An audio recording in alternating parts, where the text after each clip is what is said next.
If you're a caregiver, you know the feeling, the stress of trying to get essential medical equipment for a loved one. I mean, the paperwork, the confusing options, the cost. It can feel like a mountain to climb, but it doesn't have to be so overwhelming. In this explainer, we're going to break down the process step by step.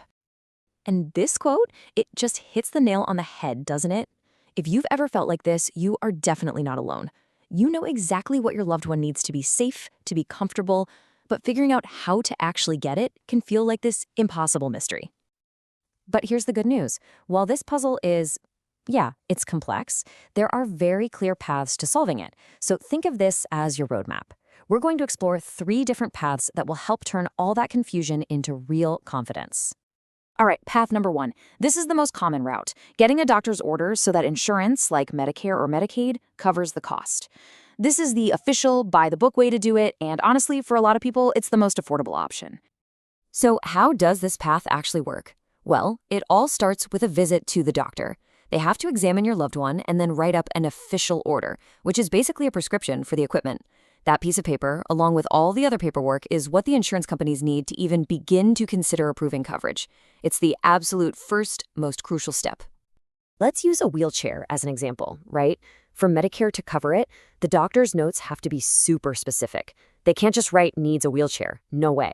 They have to document things like has difficulty moving around the home or is unable to do daily tasks like getting dressed. The details are what get the claim approved, which is exactly why that initial doctor's visit is so critical. And what does that coverage actually look like in terms of dollars and cents? Well, typically, Medicare Part B will cover 80% of the cost for approved durable medical equipment. That's just the official term for reusable things like walkers or hospital beds or oxygen tanks. This means you're on the hook for the other 20%. And that might be paid through copayments, sometimes even in a kind of rent-to-own situation. Okay, but what happens if insurance says no? Or maybe the whole process is just taking forever. That brings us to path number 2, and this is a fantastic resource that a lot of people overlook: community lending programs. These are usually nonprofits that let you borrow equipment completely free of charge. And you might be surprised where you can find them. Your local area agency on aging, that is always the best place to start. But you should also check with service clubs like the Lions Clubs or health groups like the ALS Association. Even places like Goodwill. A lot of these organizations take in donated equipment, they fix it up, and then they lend it right back out to people in the community who need it. It's an amazing system. Now for our third path. This one is for when time is of the essence. You know, when you need something right now and you just can't wait for insurance approvals or track down a lending program. In that case, buying it yourself might be the best answer. And thankfully, you've got a ton of options here. If you need it fast, online places like Amazon are obviously great. If you want to see the item in person first, check out your local drugstores or even big retailers like Walmart. And hey, for a real bargain, never ever overlook charity resale shops. You can often find exactly what you need for a fraction of the price.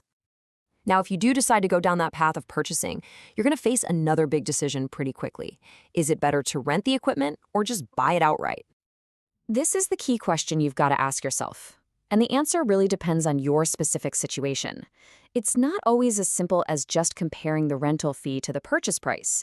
There's a little more to it. So here's a simple way to think about it.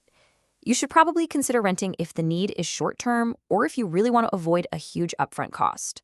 Plus, rental companies usually handle all the repairs, which is a nice bonus. On the other hand, buying makes a lot more sense for long-term needs, especially if you can handle that initial expense. And remember, you might be able to resell it later on. So we've walked through the 3 main paths to get the equipment. But just getting the item, that's only part of the story. It's so important to understand the powerful role that you play in this whole process. I love this quote because it says it all. When you're navigating the system, you're not just a customer buying something.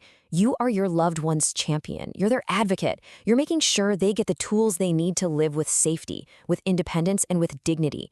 Every single phone call you make, every form you fill out, that is an act of advocacy. So let's go back to that puzzle we talked about at the start. Now you have the pathways to solve it. So think for a second about what you've learned. What's going to be your first step? Is it scheduling that doctor's appointment? Or maybe searching online for your local area agency on aging?